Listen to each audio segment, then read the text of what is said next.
નમસ્કાર ખેડૂત મિત્રો, ઓનલી ખેડૂત હેલ્પમાં આપનું સ્વાગત છે। આજે તારીખ 26 જુલાઈ 2026 આજના મહત્વના હવામાન સમાચાર જાણીશું, જેમાં ગુજરાતમાં હજુ પણ કેટલાક વિસ્તારોમાં વરસાદની આગાહી યથાવત છે। છેલ્લા 8 દિવસથી ગુજરાતમાં પડી રહ્યો છે કેટલાક વિસ્તારોમાં ભારે વરસાદ, તો કેટલાક વિસ્તારોમાં હળવો વરસાદ, તો કેટલાક વિસ્તારો હજુ પણ વરસાદથી વંચિત છે, ઓછા વરસાદવાળા વિસ્તારો છે। તો જોઈએ આગામી સમયમાં હજુ એક બંગાળની ખાડીની અંદર જે લો પ્રેશર સિસ્ટમ અત્યારે બની રહી છે તે સિસ્ટમ ક્યારે આગળ વધશે, કયા વિસ્તારોને તેનો લાભ મળશે, તેમજ કયા વિસ્તારોમાં હજુ ભારે વરસાદની સંભાવના છે, સંપૂર્ણ માહિતી મેળવીએ। ચેનલમાં નવા હોય તો સબસ્ક્રાઇબ કરી લેજો। તો વાત કરીએ તો આજે બંગાળની ખાડીમાં અહીં એક નવી સિસ્ટમ બની છે।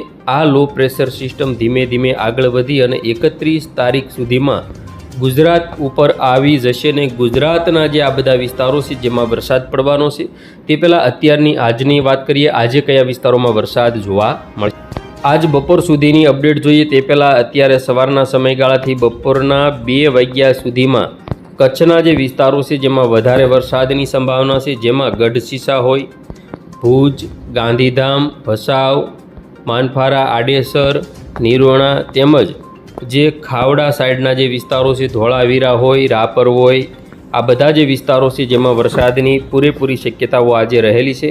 સૌરાષ્ટ્રના જે વિસ્તારો છે જેમાં પણ કેટલાક વિસ્તારો છે, જામનગર આજુબાજુના વિસ્તારો હોય, ધ્રોલ હોય, સાવડી હોય, વાંકાનેર હોય, થાન હોય, ચોટીલા હોય, રાજકોટ, મોરબી, સુરેન્દ્રનગર, લીંબડી સાઈડના જે વિસ્તારો છે જેમાં વરસાદની સંભાવના છે। ધોળકાથી લઈ અને સુરેન્દ્રનગર, ધોળકા, વિરમગામ, અમદાવાદ, કપડવંજ, નડિયાદ, ખંભાત સાઈડના વિસ્તારોમાં પણ વરસાદની સંભાવના છે। ઉત્તર ગુજરાતના વિસ્તારોમાં પણ વરસાદ જોવા મળશે। સૌરાષ્ટ્રના બાકીના જે ભાવનગરના વિસ્તારો છે, ભાવનગરથી અલંગ, તળાજા, મહુવા, ભરૂચ, સુરત, વલસાડ, આ દક્ષિણ ગુજરાતના વિસ્તારો છે, તેમજ જૂનાગઢ આજુબાજુ, વલસાડ, વાપી આજુબાજુ પણ સામાન્ય છાંટાછૂટી અથવા હળવો વરસાદ આજે રહેશે। વાત કરીએ આજે બપોર પછીનો જે સમયગાળો છે જેમાં 5-6 વાગ્યાની અપડેટ જોઈએ, સાંજના સમયગાળાની ખાસ અપડેટ, જેમાં સાવરકુંડલા, રાજુલા, મહુવા અને તળાજામાં થોડો વધારે વરસાદ જોવા મળશે।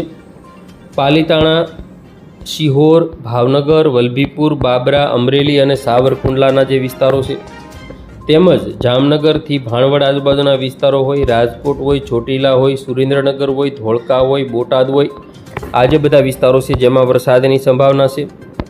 કચ્છ અને ઉત્તર ગુજરાતના વિસ્તારોની વાત કરીએ તો ખાવડા, ભુજ, ગાંધીધામ ને રાપર, રાધનપુરથી મહેસાણા આજુબાજુના જે વિસ્તારો છે, તેમજ થરાદ, ધાનેરા આજુબાજુના જે વિસ્તારો છે, સુઈગામ, દિયોદર, ડીસા, પાલનપુર, અંબાજી, ભાટસણ, આ બધા વિસ્તારોમાં પણ વરસાદની સંભાવના રહેલી છે। ખાસ કરીને દક્ષિણ ગુજરાતની વાત કરીએ તો ભરૂચ, સુરત, વલસાડ, નવસારી, ડાંગ, તાપીમાં હળવો।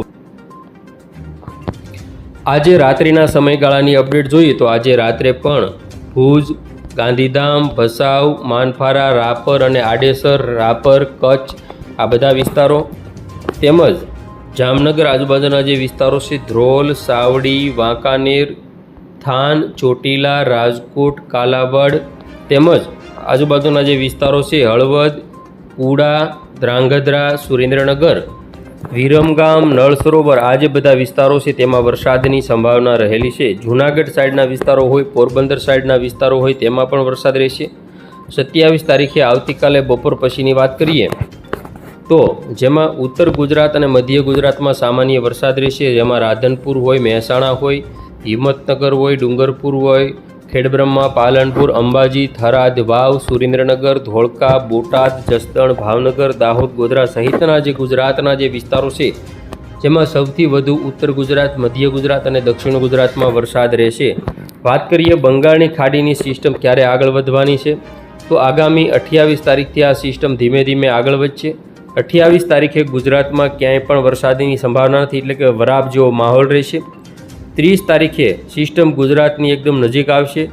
31 તારીખે ઉત્તર ગુજરાતના વિસ્તારોમાં સિસ્ટમની અસર આપણને જોવા મળશે, જેમાં ખાસ કરીને જો વાત કરવામાં આવે તો ધાનેરા, આબુ રોડ, અંબાજી, પાલનપુર, ડીસા, ભાટસણ, ડુંગરપુર, ખેડબ્રહ્મા, આ જે બધા વિસ્તારો છે, તેમજ અમદાવાદથી લઈ કપડવંજ, લુણાવાડા, દાહોદ, ગોધરા, બાંસવાડા, આ જે બધા વિસ્તારો છે, વડોદરા, છોટાઉદેપુર, અલીરાજપુર, રાજપીપળા અને ભરૂચ સાઈડના જે વિસ્તારો છે તેમજ દક્ષિણ ગુજરાતના વિસ્તારો હોય સુરત, વલસાડ, નવસારી, ડાંગ, તાપી તેમાં વરસાદ રહેશે. તો 31 તારીખે રાત્રે પણ વરસાદી માહોલ યથાવત રહેશે.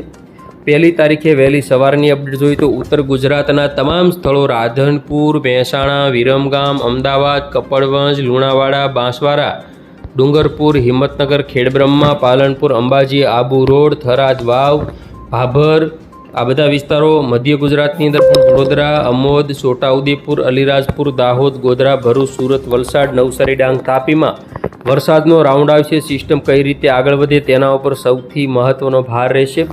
ખાસ 1 તારીખે મધ્ય ગુજરાત અને ઉત્તર ગુજરાતમાં ભારેથી અતિ ભારે વરસાદ પડી શકે, જેમાં અમદાવાદ, ગાંધીનગરનો પણ સમાવેશ થાય. અને 1 તારીખે રાત્રે ઉત્તર ગુજરાત અને કચ્છની અંદર મેઘાવી માહોલ રહેશે. 2 તારીખે વહેલી સવારે સિસ્ટમ કચ્છ ઉપર આવશે, જેમાં નલિયા, માંડવી, ભુજ, ગાંધીધામ, રાપર, ખાવડા, જામનગર, મોરબી અને દ્વારકામાં પણ ભારે વરસાદ પડી શકે. તેમજ આ રીતે સિસ્ટમ 3 તારીખે પણ સક્રિય રહેશે અને 4 તારીખ સુધી આ સિસ્ટમની અસર આપણને જોવા મળશે. વાત કરીએ હવે પવનની ઝડપ કેવી રહેશે.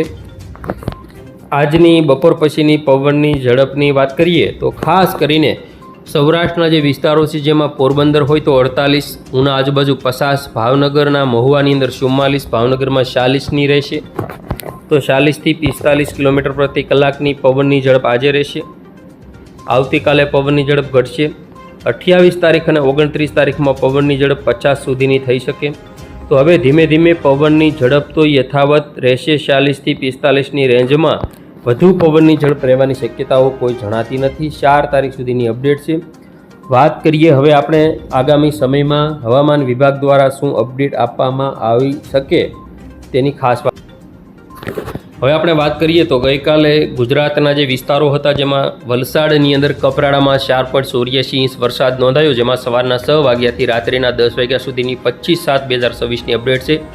બનાસકાંઠાના ઓગળની અંદર 3.86, ખેડા નડિયાદ 3.31, વલસાડ નાના પોંદા 3.03, નવસારી ખેરગામ 2.72, વાવ, થરાદ, દિયોદર અને લાખાણીમાં 2 ઇંચથી 2.5 ઇંચ, પાટણની અંદર 1.97 ઇંચ આ રીતે વરસાદ જોવા મળ્યો. સૌથી વધારે ઉત્તર ગુજરાતમાં વરસાદ રહ્યો, જેમાં 1 ઇંચથી વધુ વરસાદ નોંધાયો હોય તેવા ટોટલ 33 જેટલા તાલુકાઓ છે જેમાં 1 ઇંચથી વધુ વરસાદ નોંધાયો છે. જ્યારે ગુજરાતની અંદર ગઈકાલે 203 જેટલા તાલુકામાં નોંધપાત્ર સારો વરસાદ રહ્યો હતો.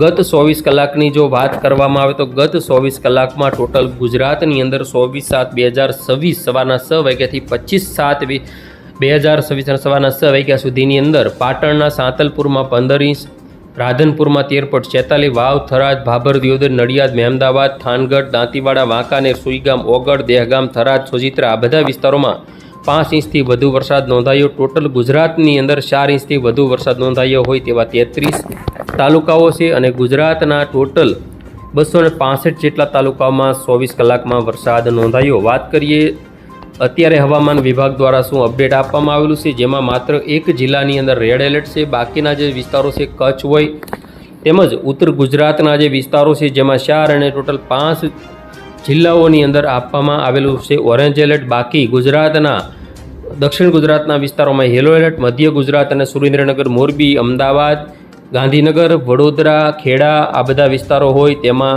યલો એલર્ટ જાહેર કરવામાં આવેલું છે. ભાવનગર, બોટાદ, અમરેલી, ગીર સોમનાથ, જૂનાગઢ, સુરેન્દ્રનગર,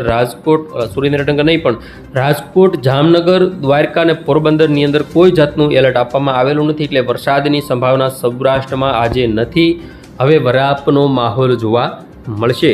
તો જોઈએ હવે આવતીકાલે અને પરમ દિવસની ખાસ અપડેટ, જેમાં હવામાન વિભાગ દ્વારા આજે અગાઉ જે આપેલી માહિતી હતી ભાવનગરમાં ઓરેન્જ એલર્ટ હતું. હજુ 27, 28 અને માત્ર 29 તારીખથી ગુજરાતની અંદર સમગ્ર ગુજરાતમાંથી વરસાદ વિરામ લઈ શકે, જે માત્ર 31 તારીખ સુધી ફરી વખત 30-31થી બંગાળની ખાડીની નવી સિસ્ટમ આવશે તો ભારે વરસાદનો રાઉન્ડ આવશે.